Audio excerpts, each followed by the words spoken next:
Hola, ¿cómo están?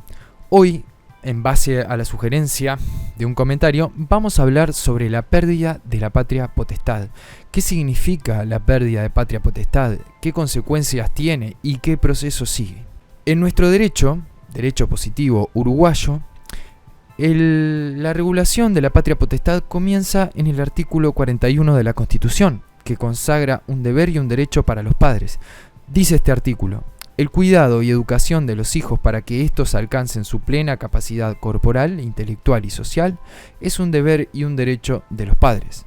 A su vez, la patria potestad está definida en el artículo 252 del Código Civil y dice: la patria potestad es el conjunto de derechos y deberes que la ley atribuye a los padres en la persona y en los bienes de sus hijos menores de edad. Nosotros ya analizamos oportunamente y explicamos qué significa la patria potestad, qué es la tenencia, en un video que lo voy a dejar por acá. Seguimos.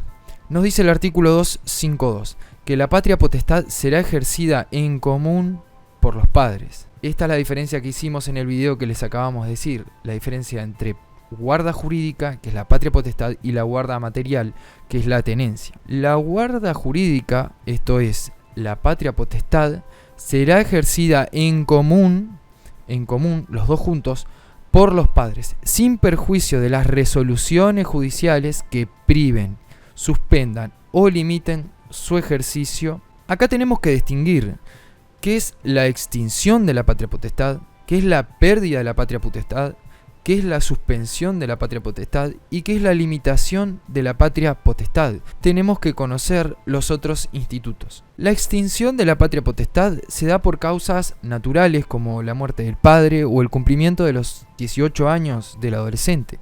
O se puede dar por causas legales como cuando el adolescente celebra matrimonio a los 16 años. En cuanto a la limitación de la patria potestad, está regulada en el artículo 286 del Código Civil. Vamos a leer este artículo. Dice: cuando la conducta de los padres con sus hijos no bastase, según el criterio de los jueces, para declarar la pérdida de la patria potestad, podrán limitar esta hasta donde lo exija el interés bien entendido de los hijos. Esto quiere decir, pedimos la pérdida de patria potestad y el juez decide o entiende que la conducta del padre no dio para tanto como para una pérdida de patria potestad, sino que la limita para determinados actos, como por ejemplo la autorización para viajar. Es decir, esa persona que pidió la pérdida de patria potestad ya no va a tener que pedir permiso al otro padre para la autorización para viajar, porque se limitó en ese aspecto a la patria potestad mediante una sentencia judicial. En cuanto a la suspensión, hablamos de la extinción, de la limitación, ahora vamos a hablar de la suspensión de la patria potestad. Cuando algo se suspende quiere decir que no finaliza, sino que por un tiempo no tiene vigencia y después vuelve. Existen tres causales de suspensión en el derecho uruguayo. Primero, la demencia prolongada de los padres y la larga ausencia del padre cuando exista grave perjuicio para los hijos, y una tercera causa de suspensión que es la del artículo 79 de la Ley de Violencia de Género, la 19.580, que se le suspende la patria potestad a personas sujetas a determinados procesos penales. ¿Qué quiere decir esto? Presentamos una demanda y nuestra pretensión consiste en la pérdida de la patria potestad y sin embargo se suspende la patria potestad, por ejemplo, por el término de un año. Entonces, finalizado ese año, se retoma nuevamente o se tiene nuevamente la patria potestad. Vamos a hablar ahora sí de la pérdida de patria potestad. En estos casos el demandado, mejor dicho, va a perder la patria potestad y no la va a volver a recuperar a menos que después cambien las circunstancias y lo pida mediante una demanda. En cuanto a la pérdida, las causales de pérdida de patria potestad están reguladas en el artículo 284 y 285 del Código Civil. Nos dice el 284, los padres perderán de pleno derecho y sin que sea necesario declaración expresa al respecto la patria potestad sobre sus hijos en los casos siguientes. ¿Qué quiere decir este artículo? Que en este caso no vamos a precisar o no se va a necesitar la instancia de parte, no va a ser necesario que presentemos una demanda, sino que constatados algunos de estos hechos del artículo 284, automáticamente se pierde la patria potestad.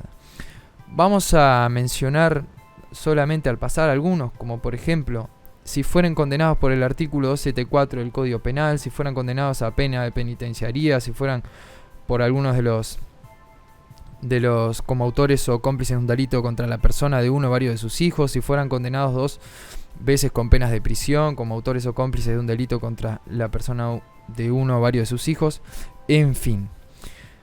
Ahora vamos a lo que nos interesa, porque por lo que vamos a iniciar un proceso de pérdida de patria potestad, que son las otras causales, las del artículo 285, que necesitan instancia de parte. O sea que tengo que ir yo y pedirle al juez, que va a resolver y va a evaluar si corresponde o no la pérdida de la patria potestad. Las causales las tenemos enumeradas en el artículo 285. Son: si fueren condenados a penitenciaría como autores o cómplices de un delito común, si por 2 veces fueren condenados por sustitución, ocultación, atribución de falsa afiliación o paternidad, exposición o abandono de niños, etc.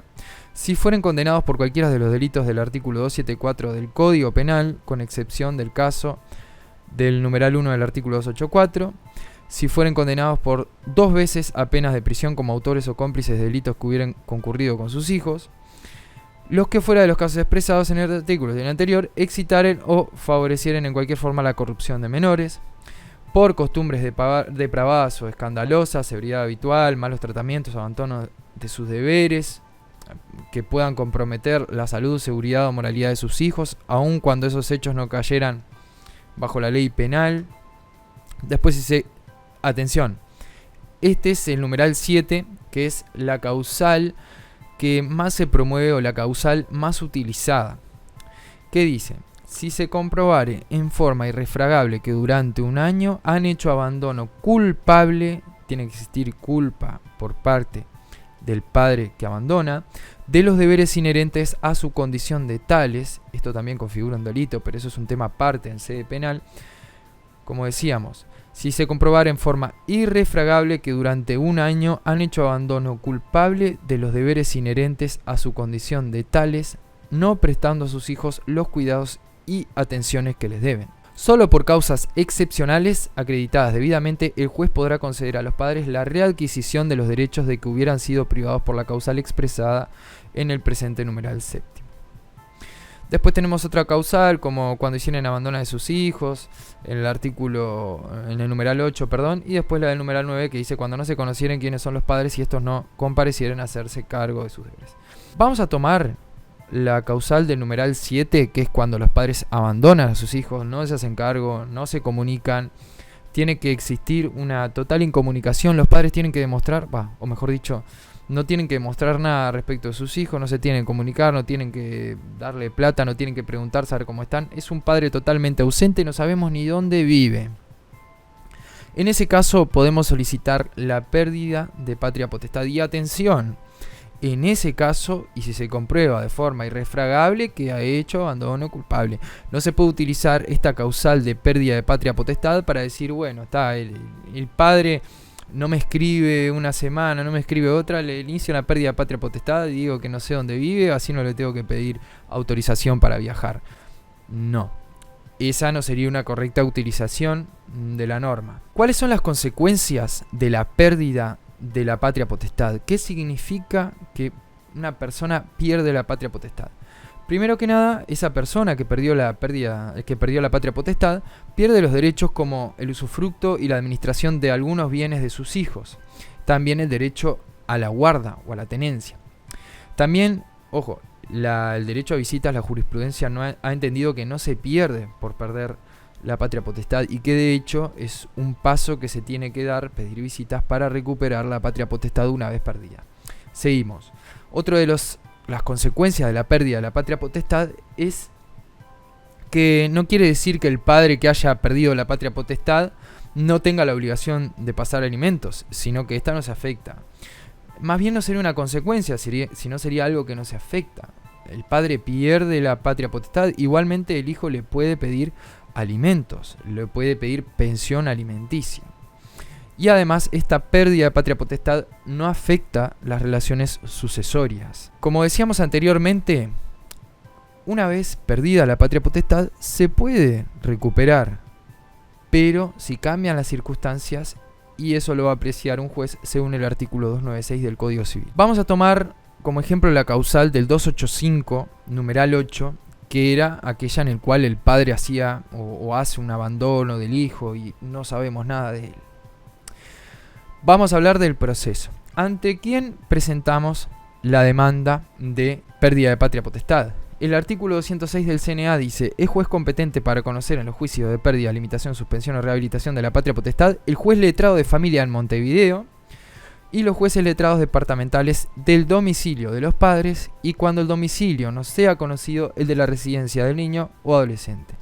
Tenemos varios criterios de competencia, una competencia acumulativa. ¿Quién tiene legitimación activa? ¿Quién puede promover esta pérdida de patria potestad? Nos dice el artículo 289 del Código Civil: solo podrán deducir la acción para provocar la pérdida, limitación o suspensión de la patria potestad el padre, la madre, los ascendientes, los colaterales dentro del cuarto grado y el Ministerio Público o Fiscalía. Sin embargo, podrán deducirlas los tenedores del niño siempre que promuevan el juicio con fin de legitimarlo adoptivamente.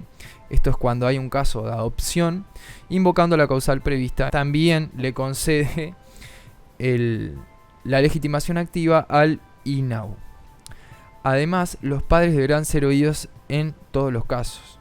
Esto se refiere a que si, por ejemplo, un sujeto que no es ningún padre pide la pérdida de patria potestad, como por ejemplo Fiscalía, y lo pide contra uno de los padres, igualmente se debe escuchar al otro padre en el cual no se pide la pérdida de patria potestad. Además, tiene legitimación activa Fiscalía para intervenir como parte. Y además, el hijo sujeto a patria potestad según el artículo 8 del CNA. ¿Quién tiene legitimación pasiva? El padre o los padres contra los cuales vamos a promover la pérdida de patria potestad. ¿Cuál es la estructura procesal que sigue la pérdida de patria potestad? Se tramita por el proceso extraordinario. Está regulado en el artículo 346 y siguiente del CGP, según el artículo 291 del Código Civil y el 208 del CNA. En este caso no se va a requerir conciliación previa por ser un asunto de familia, y el proceso se va a desenvolver o va a transcurrir de la siguiente manera. Se va a presentar la demanda, se le dará traslado al demandado. En este caso dijimos que no sabíamos nada del demandado y que no sabíamos dónde vive, entonces vamos a pedir que se le emplace por edictos y se debe designar al defensor del niño. Ese defensor debe aceptar el cargo y ahí se le dará traslado al defensor también del niño, porque el niño es una parte más en el proceso. Finalmente se diligenciará toda la prueba y se convocará audiencia en la cual se dictará una sentencia. Recuerden que la particularidad del proceso extraordinario es que la prueba para la audiencia ya está diligenciada, que es la diferencia con el proceso ordinario, que tenemos dos etapas, una audiencia preliminar y una audiencia de prueba o complementaria. Esto fue a grandes rasgos la pérdida de patria potestad y su proceso o regulación en el Código Uruguayo. Espero que les sea de ayuda. Si tienen alguna duda, comentario o aclaración, los leo en los comentarios.